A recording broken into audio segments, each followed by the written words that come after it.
오늘은 거룩하고 복된 주님의 날입니다. 다 함께 일어나셔서 주기도문 찬양하시겠습니다.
할렐루야. 그의 성소에서 하나님을 찬양하며 그의 권능의 궁장에서 그를 찬양할지어다.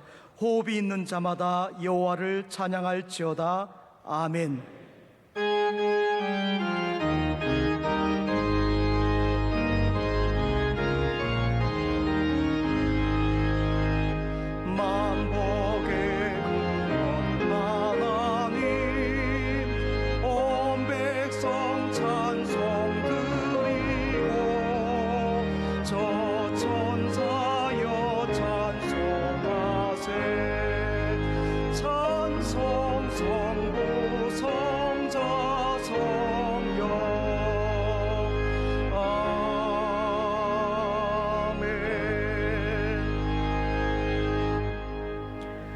너희 안에 이 마음을 품으라.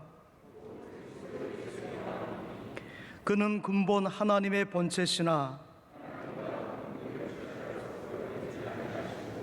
자기를 낮추시고 죽기까지 복종하셨으니 곧 십자가에 죽으심이라.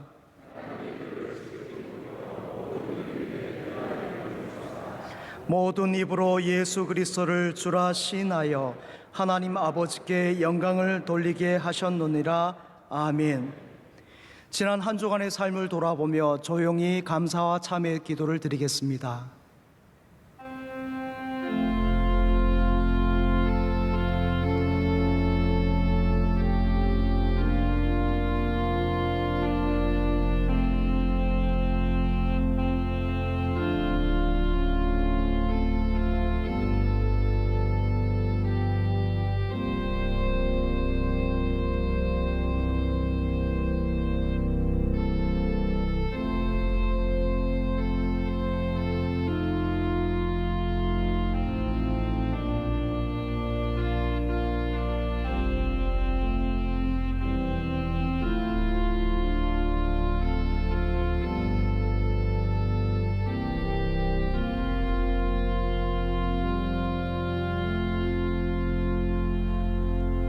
전능하사 천지를 만드신 하나님 아버지를 내가 믿사오며 그 외아들 우리 주 예수 그리스도를 믿사오니 이는 성령으로 잉태하사 동정녀 마리아에게 나시고 본디오 빌라도에게 고난을 받으사 십자가에 못 박혀 죽으시고 장사한 지 사흘 만에 죽은 자 가운데서 다시 살아나시며 하늘에 오르사 전능하신 하나님 우편에 앉아 계시다가 저리로서 산자와 죽은 자를 심판하러 오시리라. 성령을 믿사오며 거룩한 공예와 성도가 서로 교통하는 것과 죄를 사하여 주시는 것과 몸이 다시 사는 것과 영원히 사는 것을 믿사옵나이다. 아멘. 자리에 앉으셔서 찬송가 32장 찬양하시겠습니다.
수많은 별들 빛나나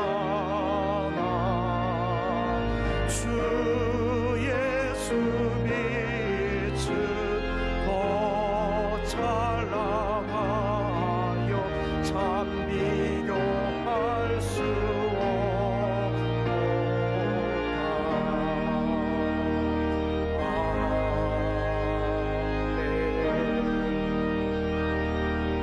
최강화 장로님께서 기도해 주시겠습니다.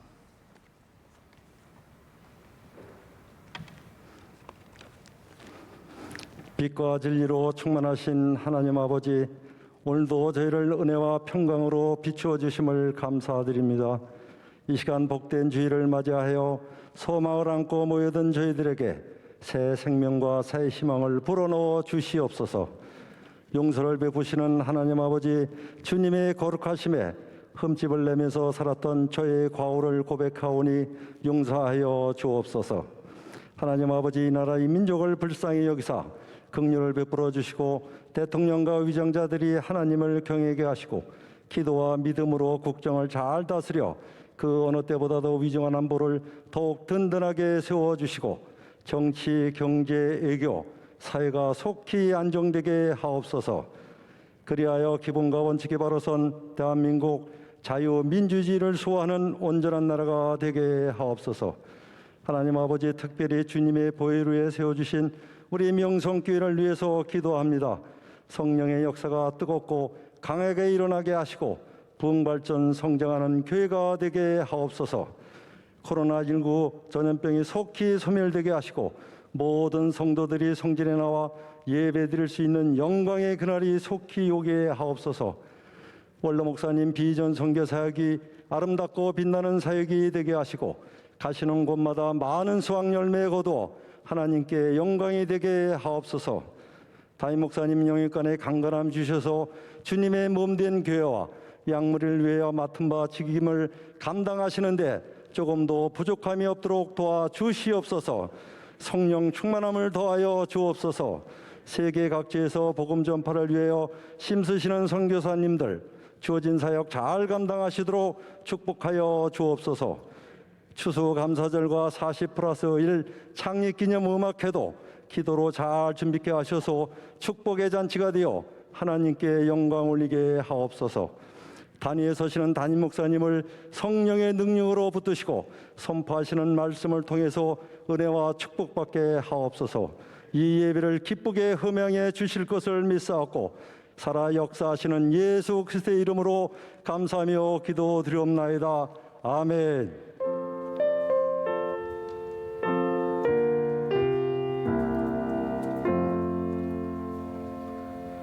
오늘 우리에게 주신 하나님의 말씀은 신약성경 마태복음 2장 1절에서 6절까지 말씀입니다. 신약성경 마태복음 2장 1절에서 6절까지 말씀입니다. 이 말씀을 길성옥 집사님과 배선아 집사님께서 봉독해 주시겠습니다. 헤롯 왕 때에 예수께서 유대 베들레헴에서 나심에 동방으로부터 박사들이 예루살렘에 이르러 말하되 유대인의 왕으로 나신 이가 어디 계시냐? 우리가 동방에서 그의 별을 보고 그에게 경배하러 왔노라 하니 헤롯 왕과 온 예루살렘이 듣고 소동한지라. 왕이 모든 대제사장과 백성의 서기관들을 모아 그리스도가 어디서 나겠느냐 물으니 이르되 유대 베들레헴이오니 이는 선지자로 이렇게 기록된 바 또 유대 땅과 베들레헴아 너는 유대 고을 중에서 가장 작지 아니하도다. 내게서 한 다스리는 자가 나와서 내 백성 이스라엘의 목자가 되리라 하였음이니이다. 아멘. 담임 목사님께서 교회 소식 전해 주시겠습니다. 네, 복되고 기쁜 날 주님 앞에 예배하시는 여러분에게 하나님의 크신 은혜가 함께 하시길 축복합니다.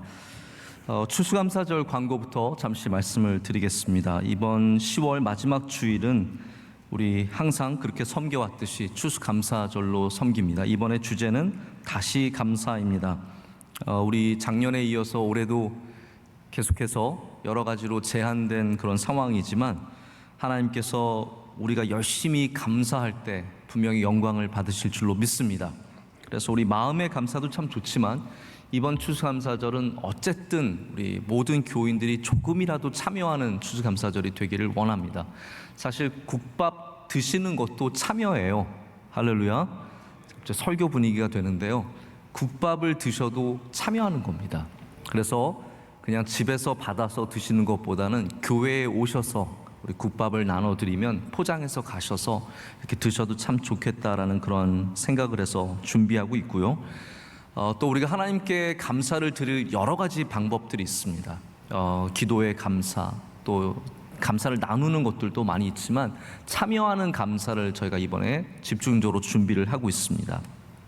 여러분께서 주신 은혜 가운데 하나님께 주신 감동대로 이 감사에 참여할 수 있는 방식을 찾으셔서 가능하시면 꼭 교회에 한 번씩 나오셔서 이 감사를 참여할 수 있도록 여러분께서 해주시면 참 감사하겠습니다. 준비하는 준비위원들 위해서도 기도해 주시기를 바라고 오늘 광고를 잘 참고해 주시기를 바랍니다. 우리 가을이 이제 시작되었다고 하는데요. 우리 계속해서 우리 안에도 풍성한 열매가 맺을 수 있도록 예배에 뒤처지지 마시고 계속해서 온전한 예배로 나아가기를 원합니다. 이번 수요일 말씀은 헝가리에서 선교사님 섬기시는 정채화 목사님께서 전해주십니다. 우리 교회학교 현장 예배가 일부분 저희가 회복을 하고 있습니다. 우리 예배실 수용 인원 10% 안에서 우리 아이들이 와서 함께 예배를 드리고 있습니다. 우리 부모님들은 꼭 참고하셔서 아이들 보내주시고 또 아이들의 예배가 너무 멀어지지 않도록 꼭 도와주시고 신경 써주시기를 부탁드리겠습니다. 그 외 소식들은 참고해 주시면 감사하겠습니다. 오늘 특순이 준비되어 있습니다. 오늘 특순은 우리 교회 솔리스트로 섬기시고 또 정말 여러 가지로 아주 활동을 많이 하신 우리 김희정 집사님께서 하나님께 영광 올려드리시고 이어서 우리 찬양대도 하나님께 찬양 올려드리겠습니다.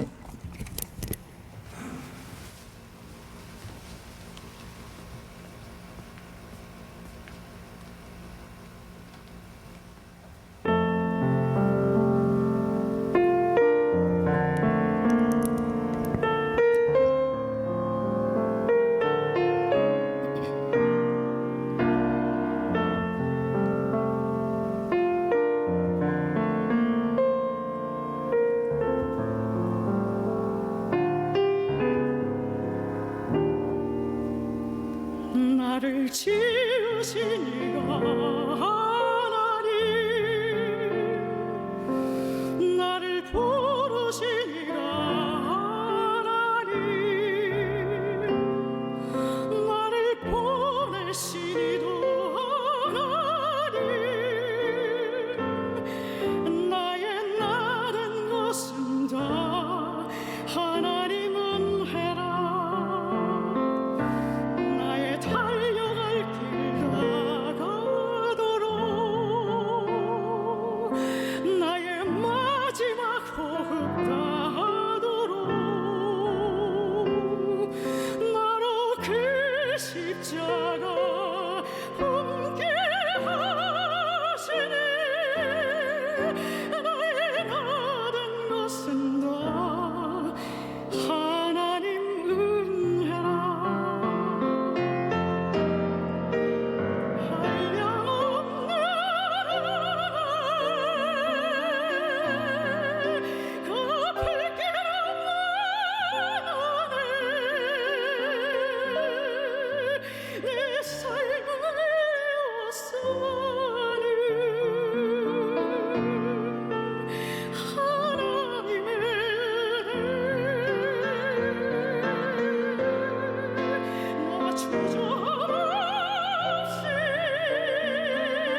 이제 담임 목사님께서 하나님의 전략이라는 제목으로 말씀 전해 주실 때 큰 은혜의 시간 되시기 바랍니다.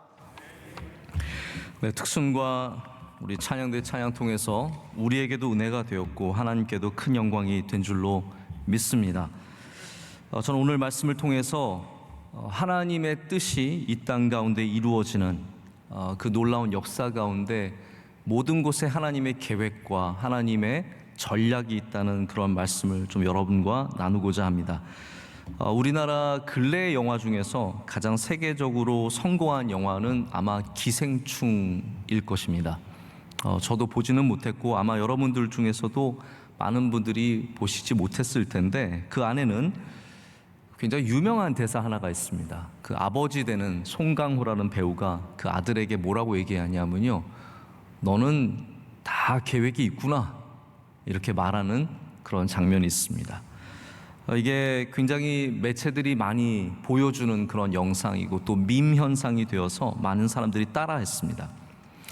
여러분, 사람들은 이렇게 다 계획이 있는 것 같고 계획이 이루어지는 것 같지만 사실 꼭 그렇지만은 않습니다. 우리가 다 계획이 있지만 우리 마음대로 안 되죠.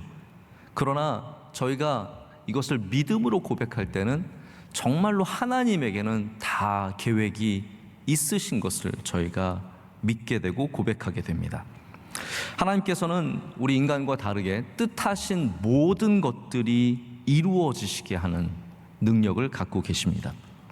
그래서 예수님께서도 가르쳐 주신 기도 가운데 가장 영광스러운 부분 중에 하나가 뭐냐면요, 뜻이 하늘에서 이루어진 것 같이 땅에서도 이루어지이다. 하나님의 뜻이 이루어진다라는 겁니다. 그래서 신약의 말씀은 엄격하게 말하자면 하나님의 모든 뜻이 이루어지는 곳입니다.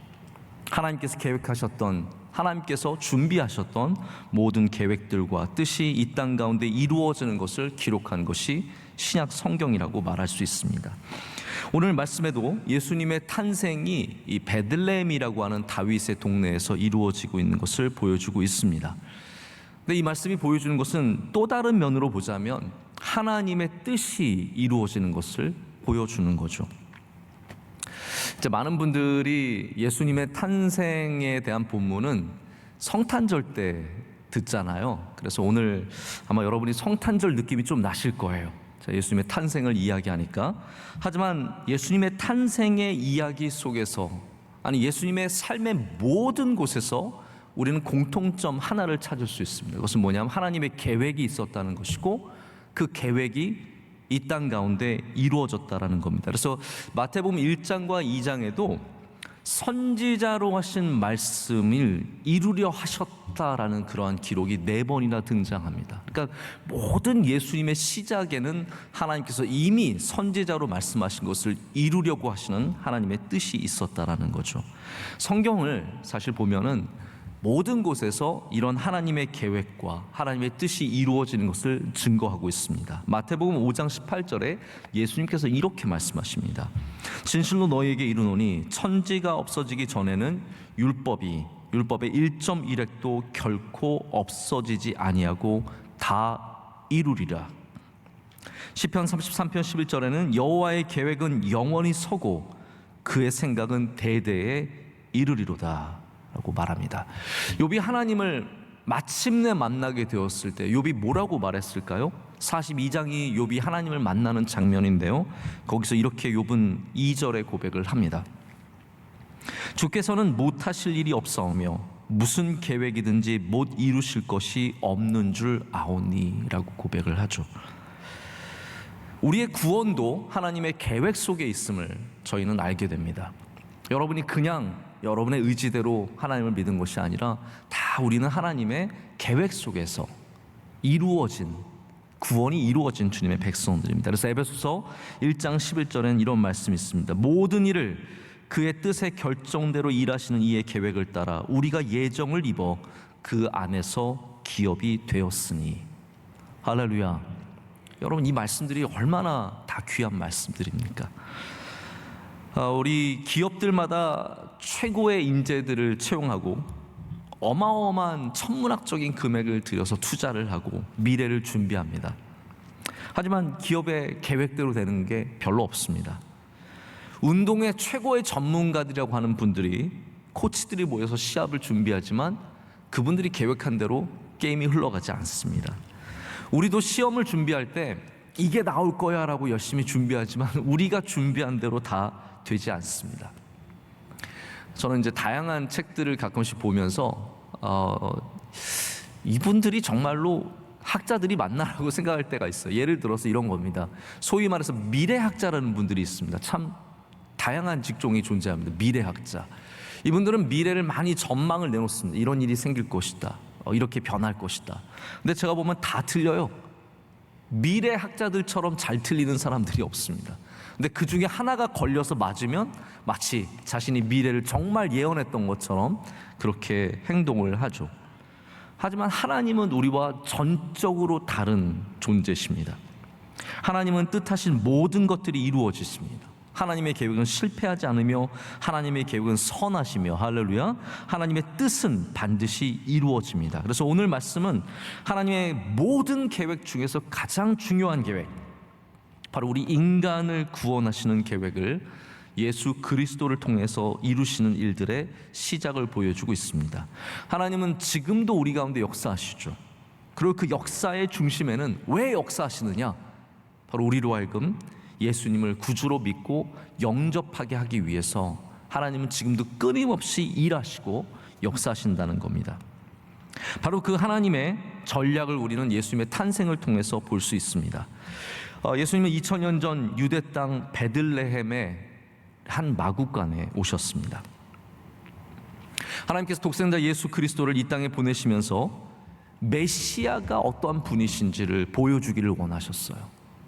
만약에 하나님께서 다른 의도를 갖고 계셨다면 예수님은 전혀 다른 방식으로 태어나실 수 있었습니다. 왕의 아들로 태어날 수도 있는 것이고, 궁정에 태어날 수도 있는 것이고, 장군으로 태어날 수도 있는 것이고, 수많은 말할 셀 수 없는 수많은 가능성들이 있었지만 하나님은 이 길을 택하신 거예요. 베들레헴의 마구간에, 구유 안에 태어나게 하셨습니다. 그래서 이 모든 것 가운데 우연은 하나도 없습니다. 하나님의 철저한 계획 속에서, 전략 속에서 이루어졌습니다. 그것이 탄생뿐만이 아니라 애굽으로 피신을 가신 것과 나사렛으로 가셔서 활동하신 것과 후에는 예루살렘에 오셔서 골고다 언덕에서 운명하시고 부활하시고 승천하신 그 모든 것들이 철저한 하나님의 계획 속에서 이루어졌고, 성경은 그것이 다 이루어졌다라고 말합니다.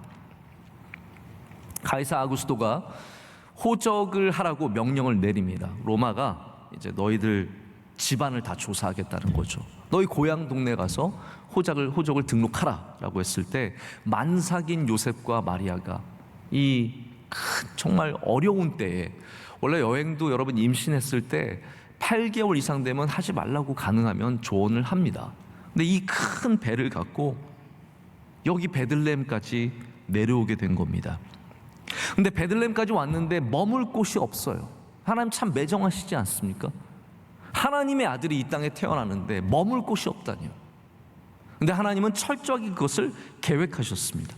한 여관으로 몰아가셨고 거기도 머물 데가 없어서 구유 위에 태어나게 하셨다라고 누가복음은 기록하고 있습니다. 예수님의 탄생 소식을 들은 사람이 베들레헴의 지주들이 아닙니다. 유명한 사람들이 아닙니다. 오히려 전혀 상관없는, 유대인도 아닌 저 멀리서 별을 관측하던 동방 박사들이 그것을 알게 되어서 여기까지 찾아와서 왕으로 태어나신 예수님을 경배하게 됩니다. 들에서 양치던 목자들이 그 탄생의 소식을 듣고 찬양하게 됩니다. 그래서 예수님은 탄생부터 철저하게 하나님의 세밀한 계획하심 속에서 연주되었습니다. 오케스트라처럼 하나하나를 다 맞춰서, 저는 오케스트라라는 단어를 참 좋아합니다. 영어에는 오케스트라가 동사로 쓰여요. 왜냐하면 모든 어려운 것들을 다 조합하는 것을 오케스트라라고 말을 하는 겁니다. 제가 가끔 어려운 일을 만날 때, 힘든 일을 만날 때 저는 오히려 이런 생각을 해봅니다. 아, 내가 하나님의 뜻 안에 있구나, 하나님의 계획 안에 있구나. 왜냐하면 이렇게 생각해 보세요. 이렇게 배가 불러서 어려운 상황 속에서 마리아가 요셉과 함께 베들레헴에 왔는데 갈 데가 없는데 그게 하나님의 뜻 안에 있었던 것을 한번 생각해 보시길 바랍니다. 갈 데가 없지만 하나님의 뜻 안에 있는 거예요. 머물 곳이 없지만 하나님께서 계획하고 계신 거예요.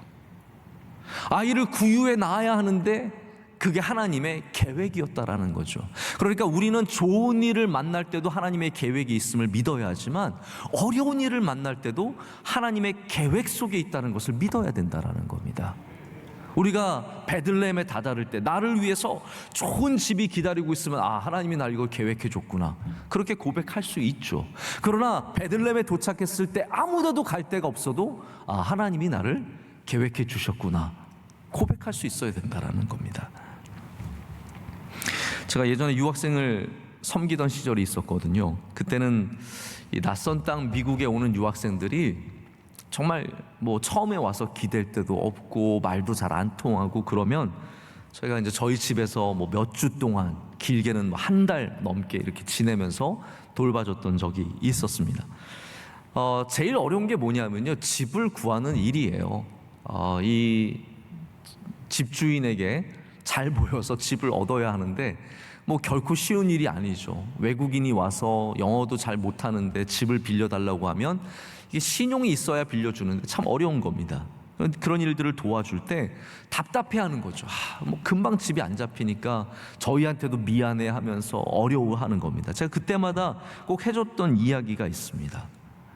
집은 하나님이 주시는 거니까 우리 조급해하지 말고 기다리면 가장 좋은 것을 하나님께서 그 장막을 주실 거니까 잘 기다리자고, 잘 찾아보자고, 함께 찾아보고 그러다 보면 이제 어느새 다 좋은 집을 얻어서 나중에는 집도 또 예쁘게 꾸며요. 그래서 목사님 저희 집으로 한번 오세요 그래서 이렇게 갈비도 구워주고 밥도 먹고 그랬던 기억들이 참 많이 있습니다.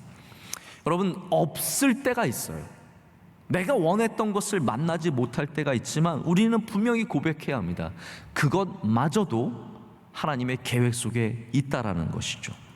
모든 결핍이 다 절대로 저주가 아닙니다. 내가 없는 것을 통해서도 하나님의 뜻이 이루어지기 때문이죠. 베들레헴에 방이 없었지만 그 가운데 하나님의 뜻이 이루어졌습니다.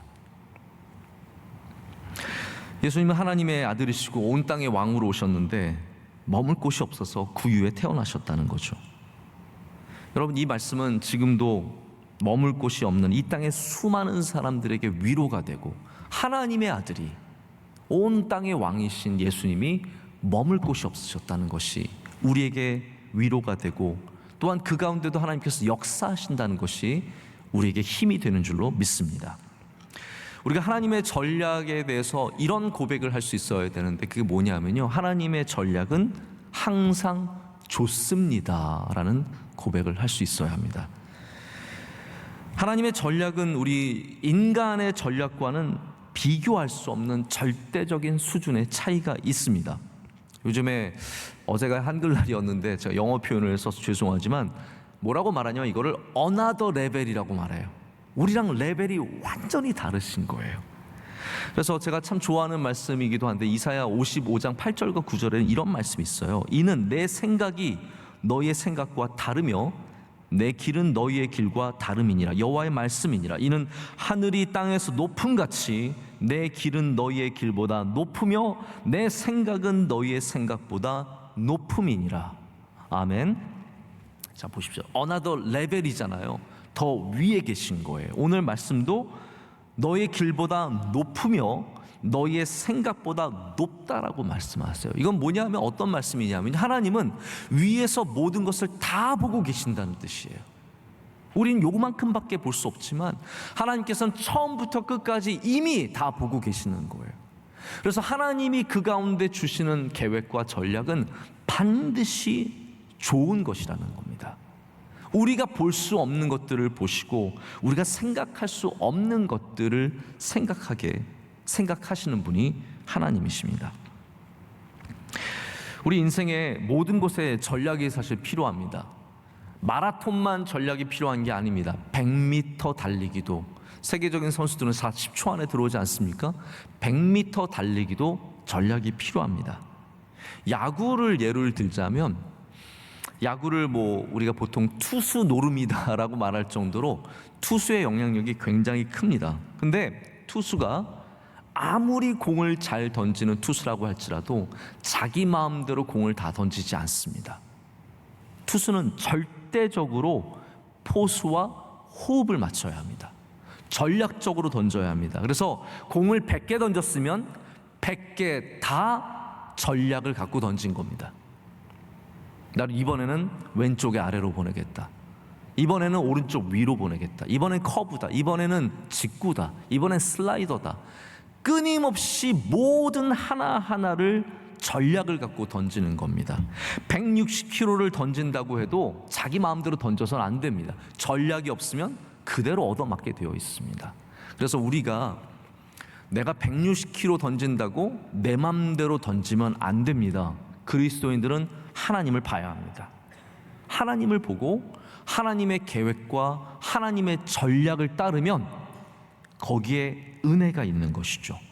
야구의 매력은 뭐냐면 160km로 던져도 홈런을 맞을 수 있고 100km로 던져도 삼진을 잡을 수 있다는 거예요. 그게 언제 가능합니까? 전략이 제대로 먹혀 들을 때 가능한 겁니다. 제가 운동을 해보면 저희가 어깨가 조금 던지는 걸 보면 제가 좀 강한 편이에요. 다른 신체 부위에 비해서.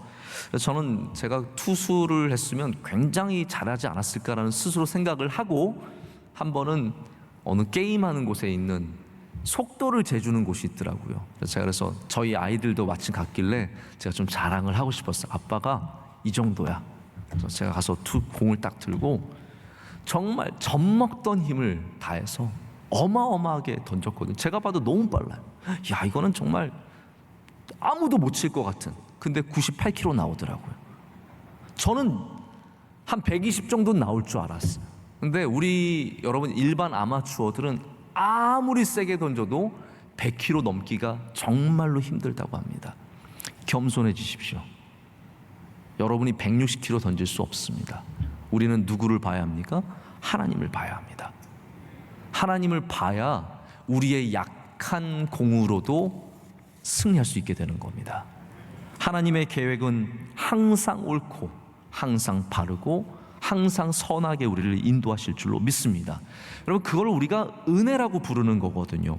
은혜는 무엇입니까? 내 힘으로 승리하는 것이 아니라 예수 그리스도로 말미암아 승리하는 것. 이것이 은혜잖아요. 내가 던지기는 던집니다. 던져야, 우리 인생 던져야 합니다. 열심히 던져야 하죠. 그러나 우리가 얻는 승리는 바로 예수 그리스도로 말미암아 얻게 된다는 말입니다. 근데 우리가 주의해야 할 점은 하나님의 전략이 다 좋아 보이는 건 아니에요. 마리아가 머물 집이 없었을 때 이것도 좋은 거야 라고 생각을 할 수 있었을까요? 이거 참 어렵다라는 거예요. 우리가 내 방이 없고 내가 원하는 것이 이루어지지 않고 내 계획대로 되지 않으면 우리는 금방 하나님에 대한 신뢰를 잃어버리기가 쉬운데, 애굽으로 피신을 가면서 이것도 하나님의 뜻이야, 나셋으로 이사 가면서 이것도 하나님의 뜻이야, 다 그렇게 말하기가 참 어렵다라는 거죠. 그러나 여러분, 그 모든 것들이 복음이 됩니다. 예수님께서 태어나신 것과 나사렛에서 사신 것과 예루살렘에서 죽으신 모든 것들은 복음이 되어서 우리를 살리는 능력이 되었습니다. 그래서 우리의 실패가, 우리의 좌절이, 우리의 도망침이, 우리의 약함이, 우리의 아픔이 우리를 살릴 수 있다라는 것을 우리는 믿어야 할 줄로 믿습니다. 우리가 하나님 안에 거하고 예수 그리스도를 붙잡고 산다면 이 모든 것들이 하나님 안에서 합력하여 선을 이루게 될 줄로 믿습니다. 하나님의 전략 중에 가장 뛰어난 전략은 예수 그리스도를 이 땅에 보내주신 것입니다. 그것을 저는 왕의 전략이라고 부르고 싶습니다. 이 마태복음은 복음서 가운데서 예수님을 모세에 비교하는 그런 구조를 갖고 있습니다. 성경을 조금 공부해 보신 분들은 다 들어보셨을 거예요. 그래서 마태복음에는 5 묶음의 설교가 나옵니다. 그래서 이 설교를 여러분께서 너무 연대순으로 생각하시면 안 돼요. 그냥 이게 시차적으로 나왔겠지. 아닙니다. 마태복음은 철저하게 의도를 갖고 예수님의 설교를 모았습니다. 그래서 하나님의 나라에 대한 설교, 종말에 대한 설교, 그리고 이 산상수훈에 있는 설교들 다 이것들이 묶여 있죠. 근데 이게 왜 5묶음이냐면 모세 오경 때문이에요. 모세 오경을 통해서 이 5묶음의 설교를 통해서 예수님이 모세와 같은 선지자임을 보여줍니다. 그런데 그 모세를 통해서 보여줄 수 없는 게 하나 있어요. 그 무엇이냐면 바로 모세는 왕이 아니었고 예수님은 이 땅에 왕으로 오셨다는 사실입니다. 오늘 말씀에도 동방으로부터 온 이 박사들은 예수님은 유대인의 왕이라고, 유대인의 왕으로 나신이라고 표현을 하고 있고, 미가서 5장 2절 이 베들레헴에 대한 말씀도 다스리는 자가 베들레헴에 나실 것을 말씀하고 있습니다. 그래서 성경은 여러 중요한 말씀을 통해서 예수님께서 우리의 왕으로 오셨다는 것을 보여줍니다. 메시아라는 뜻도 기름 부음을 받은 자, 바로 왕이라는 뜻이 아니겠습니까? 예수님은 많은 하나님의 선지자들 중에서 수많은 하나님께 쓰임받은 종에서 완전히 다른 존재입니다. 왜냐하면 예수님은 대제사장이시며 온전한 왕으로 우리 가운데 오셨기 때문입니다. 나중에 제자들이 서슬이 펄었던 로마 제국하에서 예수님을 뭐라고 부르시는가요?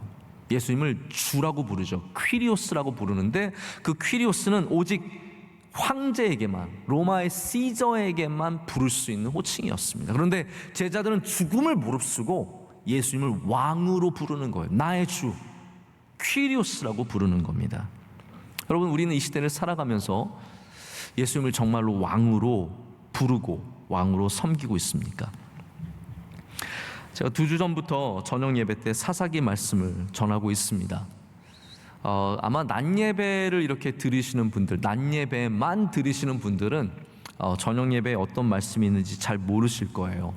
그래서 혹시 한 번도 저녁 예배 안 드려보신 분들은 좀 사사기 말씀을 한 번쯤은 들어보시면 좋을 것 같아요.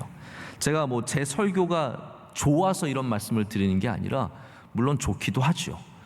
그러나 좋아서 이런 말씀을 드리는 게 아니라 이 사사기의 말씀이 저에게도 너무 은혜가 되고 도전이 되고 이 시대에 시사하는 바가 정말 많기 때문입니다. 사사기는 어떤 내용입니까? 왕이 없는 시대에 사람들이 각기 다 자기의 소견에 오른 대로 행동했던 바로 그 시대를 말합니다.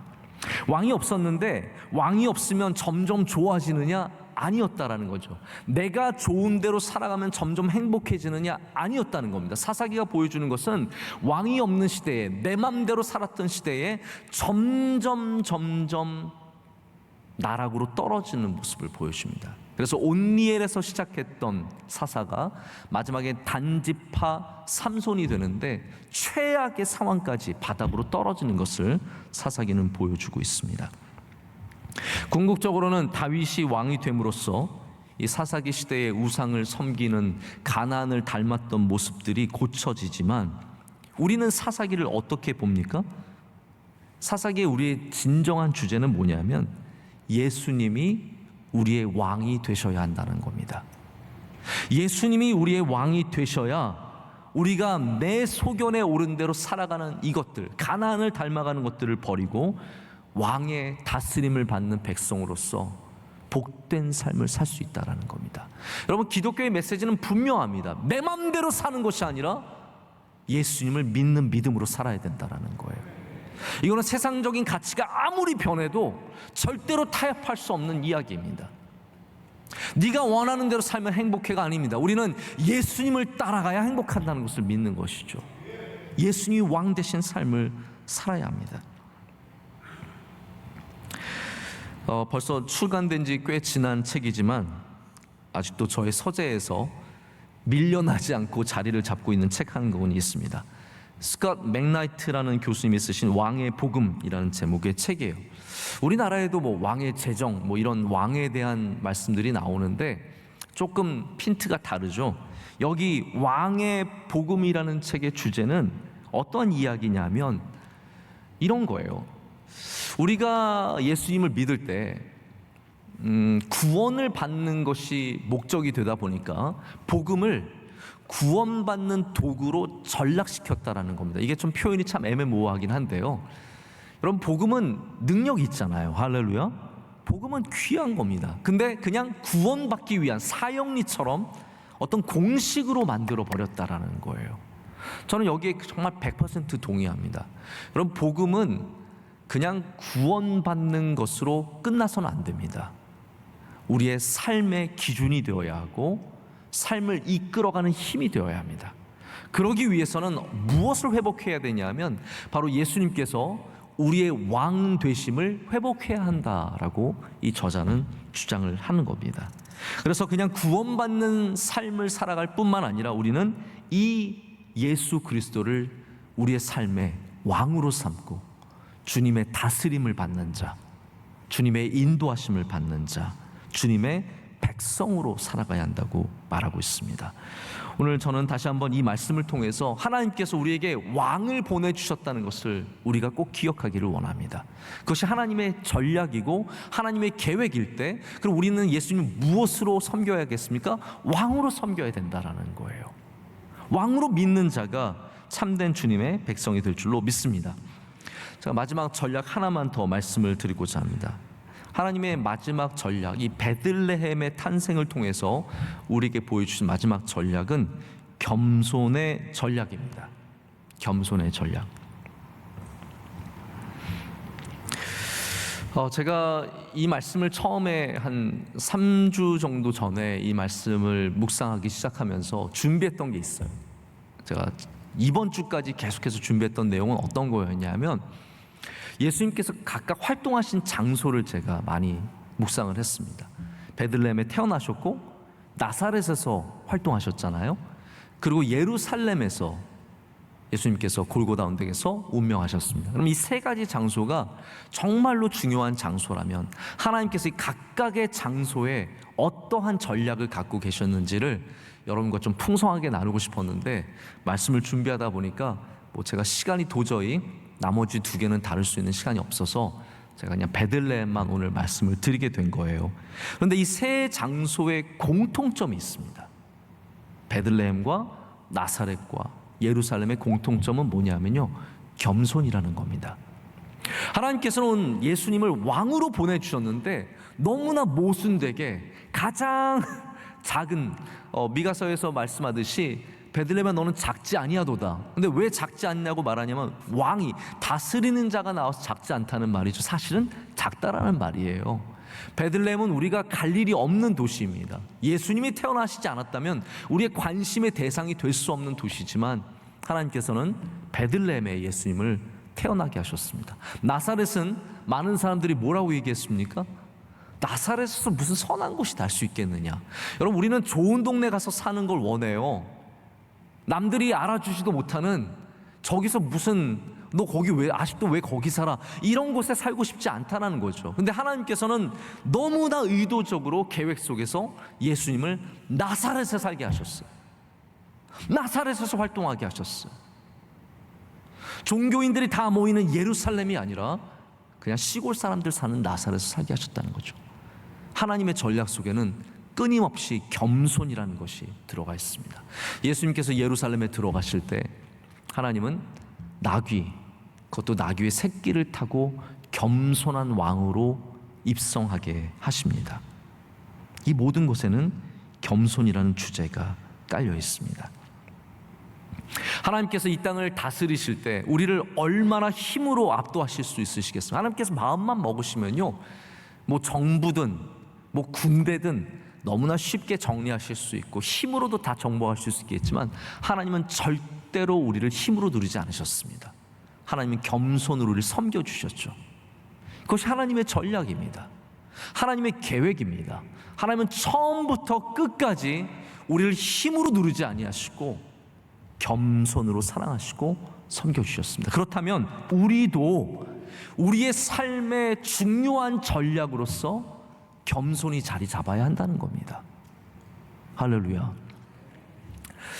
저는 이제 역사를 공부를 하면서 제가 관심이 가는 부분이 참 많이 있는데 제가 관심이 없는 부분들도 있어요. 그 중에 하나가 뭐냐면 전쟁사예요. 전쟁사. 근데 제가 요즘에는 이게 전쟁사가 참 중요하다라는 것을 종종 생각을 해보게 됩니다. 제가 우리와는 전혀 상관없는 나라지만 여기 전쟁사 하나를 읽게 되었어요. 미국과 멕시코가 뭐 여러 가지 전쟁을 많이 벌였는데 그 중에 이제 20세기 초반에 이런 전쟁이 있었습니다. 판초 비아라고 하는 멕시코의 영웅이 있었는데 이 사람 원래 산적 출신이에요. 산적을 뭐 이렇게 도둑질을 하면서도 가난한 사람 도와주다가 멕시코 혁명에 참여하게 됩니다. 그러다가 멕시코 혁명을 이끄는 아주 큰 영웅이 되는데 결과적으로는 멕시코 혁명이 실패로 끝납니다. 근데 판초 비아가 그 실패한 다음에 무슨 생각을 가졌냐면 미국 때문에 이렇게 됐다라는 생각을 갖게 돼요. 그래서 국경에 가서 미국 군인들과 민간인들을 17명이나 죽이게 되는 참혹한 일을 저지르게 됩니다. 그러자 미국에서는 이제 여기에 대해서 대응을 해야 되잖아요. 대응을 해야 되는데 대부분의 장군들은 특공대를 보내서 판초 비아를 잡아오는 것을 원했어요. 근데 윌슨이라고 하는 대통령이, 여러분 윌슨 우리 참 윌슨 조약도 있고 굉장히 유명한 사람 아닙니까? 윌슨이라는 대통령이 멕시코에게 이거 뭔가 좀 보여주고 싶은 거예요. 너희 잘못 건드렸어. 이런 것 좀 말해주고 싶은 거예요. 그래서 미국의 힘을 과시하고자 10,000명의 군대를 멕시코로 보냅니다. 여러분 10,000명, 남자 10,000명은요 이거 굉장히 많은 숫자인 거죠. 남자 10,000명이 판초 비아 요 몇십 명 잡으려고 갔는데 결국은 못 잡습니다. 그러자 윌슨이 자존심이 상해서 더 보내요. 이번에는 얼마를 보내냐면 12만 명을 보냅니다. 이걸 보내느라고 미국의 재정 1억 3천만 불을 쓰게 되는데 1억 3천만 불은 지금 우리 돈으로 따지면 아마 130억 불 정도 되는 말도 안 되게 큰 돈이에요. 이 판초 비아를 잡으려고 어마어마한 돈을 쓰고 12만 명을 보냈는데 결국은 못 잡아요. 판초 비아는 미국을 조롱하고 미국은 힘을 과시하려다가 얼마나 큰 망신을 당하게 되는지 모릅니다. 여러분 우리는 힘으로 해결할 수 있다고 생각하죠. 내가 힘이 있으면, 군사가 많으면, 돈이 많으면 그것으로 해결할 수 있다고 생각하는데 하나님은 우리에게 전략을 바꾸라고 말씀하십니다. 하나님 우리에게 뭐라고 말씀하십니까? 내가 예수 그리스도를 이 땅의 왕을, 온 우주의 왕을 겸손의 왕으로 보낸 것처럼 너희도 겸손의 길을 걸어가라고 우리에게 지금도 말씀하시는 겁니다. 여러분 이 땅에서 우리가 어떻게 승리할 수 있습니까? 힘으로 승리할 수 있냐고요? 아니, 하나님의 전략은 우리의 전략과 너무나 다르신 거예요. 겸손으로 우리를 섬겨주셨고 바로 그 겸손의 왕께서 우리를 구원하시는 구세주가 되십니다. 여러분 지금도 제가 이렇게 보면은 겸손해야 예수님 믿을 수 있는 시대인 것 같아요. 똑똑한 사람들, 잘난 사람들, 우리가 정치적으로 올바른 politically correct한 것에 빠져 있는 사람들은 예수님 믿기 참 어렵습니다. 겸손한 사람들이 예수님을 찾게 돼요. 그래서 겸손하지 않으면 하나님께서 심지어는 겸손하게 만드셔서 주님을 만나게 하십니다. 이게 참 어려운 일이니까 몸을 약하게 하시거나 가정을 흔드시거나 수많은 겸손의 제목들을 주셔서 결국은 그 안에서 예수님을 만나게 되죠. 제가 말씀을 이제 맺겠습니다. 저는 예전에 겸손을 생각하면 이 인물을 한 번도 생각해 보지 않았던 것 같아요. 근데 요즘에는 제가 겸손을 생각하면 다른 많은 사람들도 있지만 이 인물이 가장 먼저 떠올라요. 누구냐면 베드로입니다. 베드로는 우리 안에 어떠한 인상이 있냐면 어떤 이미지가 있습니까? 거칠고 다혈질적이고 아주 직설적인 그런 남자 중에 남자가 베드로거든요. 근데 제가 베드로 전후서 말씀을 나누면서 베드로를 이렇게 보니까 베드로처럼 겸손한 사람이 없는 거예요. 베드로처럼 따뜻하고 겸손한 사람이 많지 않다는 것을 깨닫게 되었습니다. 베드로가 베드로전서 5장 5절에 겸손으로 허리를 동이라고 했거든요. 저는 그게 어떤 순간이라는 생각을 가져요. 예수님께서 마지막에 베드로를 부르셔서 베드로에게 말씀하시죠. 네가 나를 사랑하느냐? 그 말씀하신 다음에 뭐라고 말씀하시냐면 네가 지금까지는 너가 원하는 데 다녔지만 앞으로 너는 띠띠어 너가 끌려다닐 것이다 라고 말씀하시거든요. 그 띠가 뭘까요? 주님께서 겸손의 띠를 그 허리에 동이도록 묶어주신 겁니다. 베드로는 전혀 다른 사역자가 되어서 지금까지는 그냥 몇 명 앞에서 위대한 사도였지만 그 순간부터 베드로는 하나님의 나라에 가장 크게 쓰임받는 종이 되는 것입니다. 그래서 베드로가 말씀 전할 때 수천 명이 하나님 앞으로 돌아오고 예수님을 믿게 되고, 그리고 수많은 교회들을 섬기는 그 일이 가능했던 것은 그가 겸손으로 허리를 동이는 이 놀라운 회심의 은혜를 가졌기 때문이에요. 제가 시간이 없어서 여기 길게 말씀을 못 드리는데요, 저도 수없는 사람들을 만나면서 예수님의 흔적을 찾아보려고 참 많이 노력합니다. 이 사람은 어떠한 예수님의 흔적이 있을까? 이 사람에게는 어떠한 예수님의 모습이 있을까? 제가 가장 안타까운 건 뭐냐 하면 예수님을 믿는다고 하면서 많은 일들에 열심을 내면서 겸손함이 없는 분들을 만날 때 가장 마음이 아쉽습니다.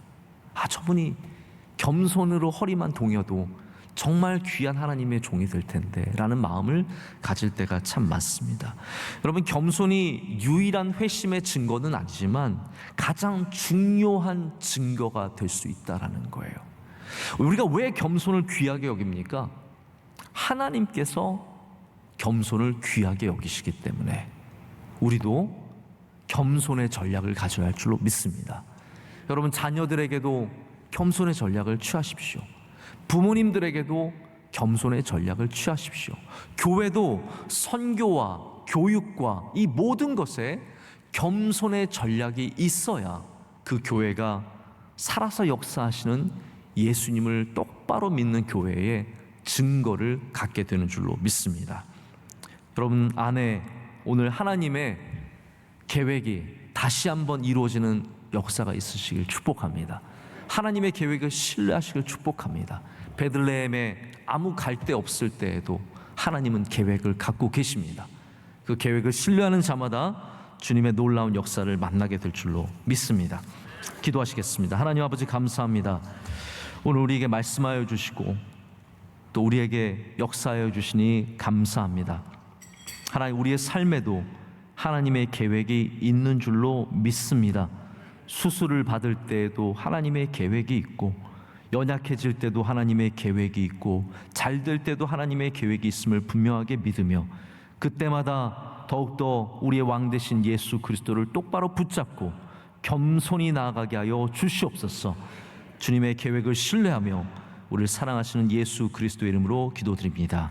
아멘. 주신 말씀을 생각하시면서 찬송가 304장을 찬양하시겠습니다. 찬양하실 때 새 가족들과 함께 준비하신 예물 하나님께 올려드리겠습니다.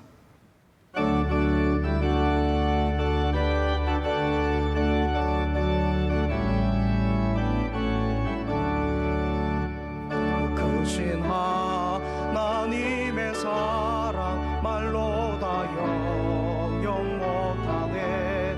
저 높고 높은 별을 넘어 이 낮고 낮은 땅 위에 죄범한 영혼 구하려 그 아들 보내사 화목제물 삼으시고 제 용서하셨네. 하나님 크신 사랑은 측량 다 못하네. 영원히 변치 않는 사랑 성도여 찬양하세. 괴로운 시절 지나가고 땅 위에 영화쇠할 때 주 믿지 않던 영혼들은 큰 소리 외쳐 울어도 주 믿는 성도들에게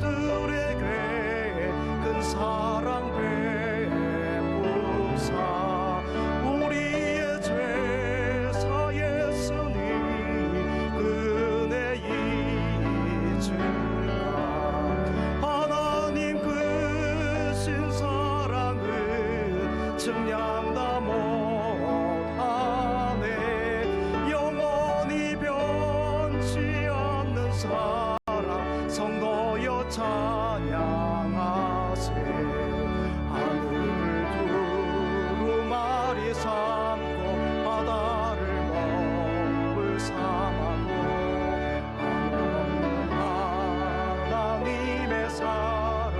자기로 갈 수 없는데 하나님의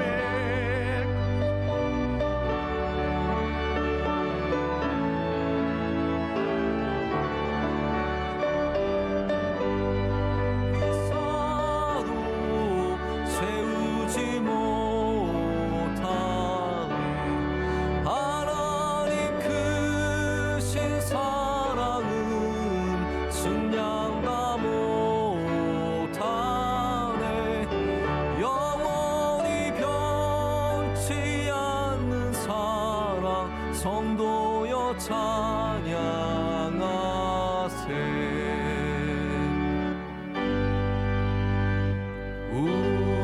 우리에게 향하신 여호와의 인자심이 크고 크도다 크시도다 크고 크도다 크시도다.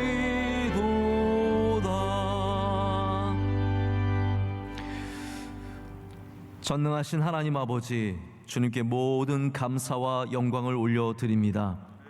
하나님, 명일동 우리 연약하고 부족한 명성교회에서 올려드리는 예배를 주님께서 기뻐 받아 주시옵소서. 온 세상의 많은 예배 가운데 우리를 주목하여 주시고, 이 시간 성소에서 또한 각자의 처소에서 예배드리는 모든 주의 사랑하는 종들에게 주님께서 긍휼의 눈으로 바라봐 주시고 은혜를 주실 줄로 믿습니다. 우리에게 말씀하여 주시고 겸손히 말씀에 귀 기울이게 하여 주시며, 우리의 삶 가운데 늘 주님을 왕으로 섬기며 따라가는 주님의 귀한 백성들이 다 되게 하여 주시옵소서. 이 시간 정성껏 준비한 예물을 주님께 올려드립니다. 그 손길들마다 주님 붙잡아 주시고 우리의 연약함을 치유하여 주시고, 하나님, 병든 자들, 물질로 어려운 자들, 관계 속에서 힘들고 괴로운 자들, 하나님께서 모든 곳에서 주의 구원의 손길을 베풀어 주실 줄로 믿습니다. 하나님, 이 물질이 하나님께 영광이 되며 쓰이는 곳마다 또한 주의 영광을 나타내게 하여 주시옵소서. 선교지와 우리 선교사님들 위해 은혜 내려 주시옵소서. 건강을 지켜 보호하여 주시옵소서. 하나님, 우리 교회 모든 가정마다 가정 천국이 이루어지게 하여 주시고, 화목하며 화평하며 주의 뜻으로 항상 감사가 넘쳐나는 가정이 될 줄로 믿습니다. 추수감사절을 잘 준비하게 하여 주시옵고, 하나님 또한 창립기념 음악회도 잘 준비하게 되셔서 하나님 모든 것 가운데 주님께서 홀로 영광 받으실 줄로 믿습니다. 오늘 예배를 귀하게 섬기는 주님의 일꾼들이 있습니다. 하나님께서 기도하신 주의 사랑하는 종에게 은혜의 은혜를 더하여 주시며 형통하게 하여 주시며 주의 삶에 주의 안에서 복된 삶이 되도록 주님께서 역사하여 주시옵소서. 성경 봉독한 가정이 있습니다. 하나님, 귀한 믿음의 가정 위에 기름 부어 주시고 많은 열매를 맺는 복받는 가정이 되게 하여 주시옵소서. 찬양 올려드린 주의 사랑하는 여종에게 형통함의 은혜와 주의 능력을 더하여 주시며 날마다 복된 길로 인도하실 줄로 믿습니다. 찬양에 대해 찬양을 기뻐 받아 주시고 섬기는 주의 모든 사랑하는 종들 하나님께서 항상 지켜 보호하실 줄로 믿습니다. 예배위원들 잊지 말아 주시옵소서. 교회에 보이는 곳과 보이지 않는 곳에서 수고하는 주의 모든 사랑하는 종들에게 하나님께서 한없는 긍휼과 은혜를 베풀어 주실 줄로 믿습니다. 우리 사랑하는 원로 목사님, 그 많은 일들을 감당하실 때 주님께서 강건하게 지켜주시고 보호하여 주시오며 많은 선교의 열매가 맺을 수 있도록 주님 은혜 내려 주시옵소서. 성도들의 기도를 들어주시고 응답하여 주시오며 찾는 자들에게 찾게 하여 주시고 두드리는 자에게 열리는 놀라운 역사와 은혜가 있게 하여 주시옵소서. 이 모든 것을 주님께 감사함으로 아뢰옵고 우리를 사랑하시는 예수님의 이름으로 기도드립니다. 아멘.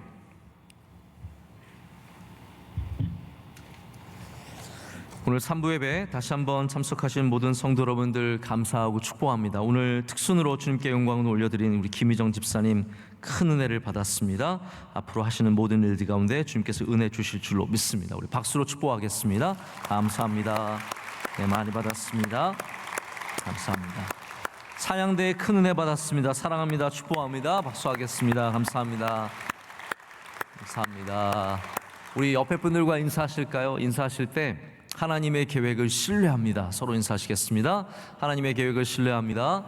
하나님의 계획을 신뢰하시고 그 안에서 우리 잘 승리하는 저와 여러분 되기를 원합니다. 또 세상에 나가셔서 지내실 때 우리 왕 되신 주님을 잘 따라가시고 겸손으로 허리를 동이시며 어느 곳에 있든지 주님의 계획 안에서 승리하신 저와 여러분 되기를 원합니다. 마지막 찬양 우리 힘차게 하시고 축도함으로 예배 마치겠습니다.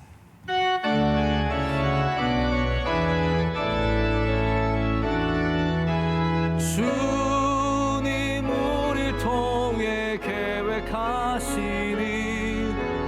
부족한 입술로 찬양하게 하시니 주님 우리를 통해 계획하시니 너를 통해 하시길 기대해